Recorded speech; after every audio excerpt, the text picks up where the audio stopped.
Okay, we're going to go right to the notes. We're going to go right to the place in your notes where you see measuring angles on a coordinate plane. We're going to go back to the triangles later. So we're going to talk about the coordinate plane first. What do you know about the coordinate plane? Well, this is the basic coordinate plane, two lines perpendicular to each other, a horizontal and a vertical line.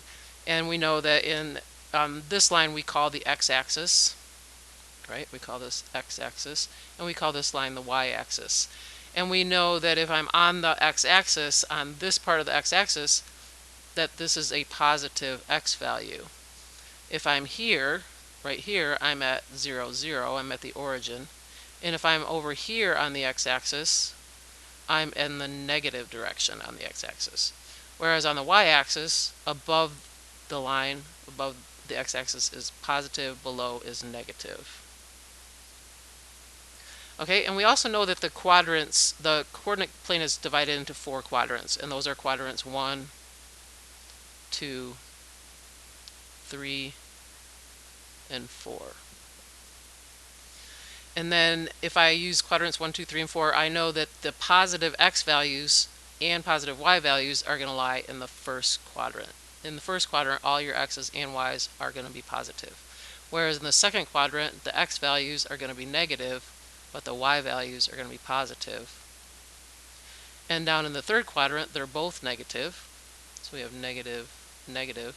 And in the fourth quadrant, you have a positive and a negative.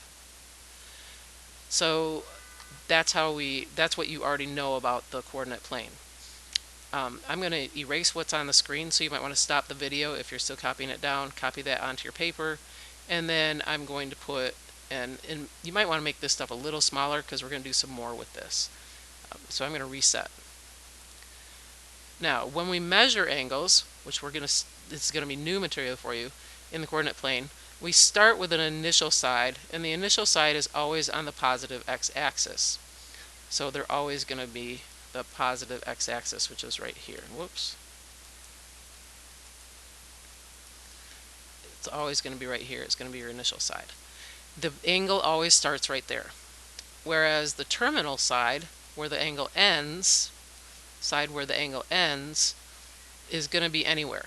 It could end at the same place it began. If it go all the way around, you have a 360-degree angle, or it could not move at all. So your initial side and terminal side would be the same also. But we also talk about, okay, it could end on an axis.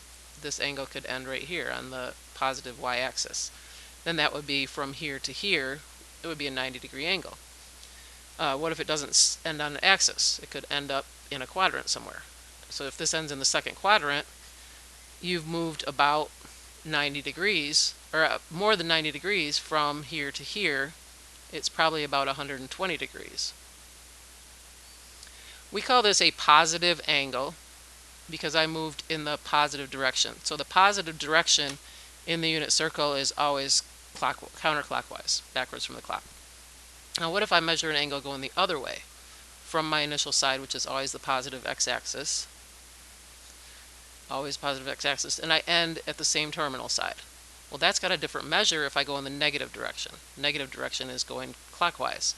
Well, let's see. If the positive angle was 120 with that same terminal side, this is just going to be 360 minus that, or negative 240.